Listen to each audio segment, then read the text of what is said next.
আসসালামু আলাইকুম। ছোট বোনের হাতে আজকে মাছের ভর্তা খেতে খুবই ইচ্ছা করলো। সেই জন্যই বোনকে বললাম, তুমি একটু আমাকে মাছের ভর্তা করে খাওয়াও। যে কথা সে কাজ, বোন আমাকে বানিয়ে দিল এবং মজা করে আমরা সবাই খেলাম।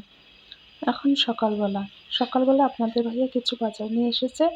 এখানে চিনি গুঁড়া চাউলটা নিয়ে এসেছে এবং বনফল নাস্তার সামনে। এটাই আজকে আমি সকালের নাস্তা হিসেবে ব্যবহার করব। তার সঙ্গে তেল শেষ হয়ে গেছিলো, তেল নিয়ে এসেছে। কিন্তু আমার বাসায় চিনি ছিল না। আমি আপনাদের ভাইয়াকে বলেছিলাম, কিন্তু ওর মনে ছিল না। সে আবার গিয়েছে। ততক্ষণে আমরা কিছুটা আইসক্রিম খেয়ে নিলাম। আমাদের জন্য আইসক্রিমও নিয়ে এসেছিল। এখন খাওয়া দাওয়া তো কমপ্লিট, কিন্তু তো রান্নাবান্নাও করতে হবে। আর আজকে আমার মা এবং বোন চলে যাবে। সেজন্য আমি একসঙ্গে 3টা চুলা চালু করলাম।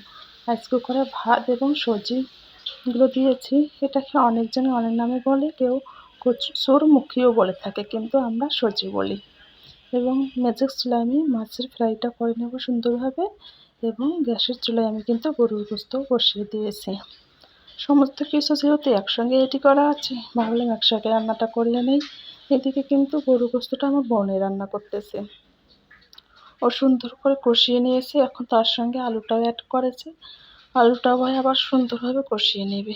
এরপর কিন্তু একটু পানি দিয়ে আলুটা সিদ্ধ করে নেবে। তারপর আবারও কষানো হবে। কষানোর পরে কিন্তু যতটুকু প্রয়োজন ততটুকু ঝোলের পানি দিতে হবে। আর এদিকে কিন্তু আমার মাছটা ফ্রাই হয়ে গেছে। আমি এখন কিছুটা ঝোল রাখবো, তো সেজন্য সর্বপ্রথমে পেঁয়াজগুলো ভেজে নিচ্ছি। কিন্তু এটাও আমার বোন শুরু করলো। ওই যে বললাম, আত্মীয়-স্বজনরা নিজের লোকজন থাকলে অনেকটাই কাজে হেল্প পাওয়া যায়, অনেকটাই সুবিধা হয়। সে আমাকে অনেক হেল্প করলো। সে রান্না করতেছে আর আমি দাঁড়িয়ে ফটোশ্যুট করছি। এখানে কিন্তু যত রকম মশলা সমস্ত কিছু অ্যাড করা হয়ে গেছে। আদা, রসুন, মরিচের গুঁড়া, মশলা সমস্ত কিছু আমি দিয়ে সুন্দরভাবে কষিয়ে নিচ্ছি।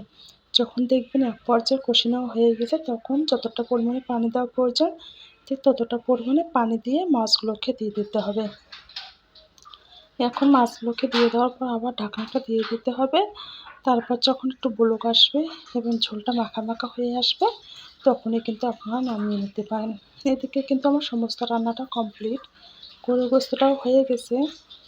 দেখুন কতটা কালার এসেছে, তাই না?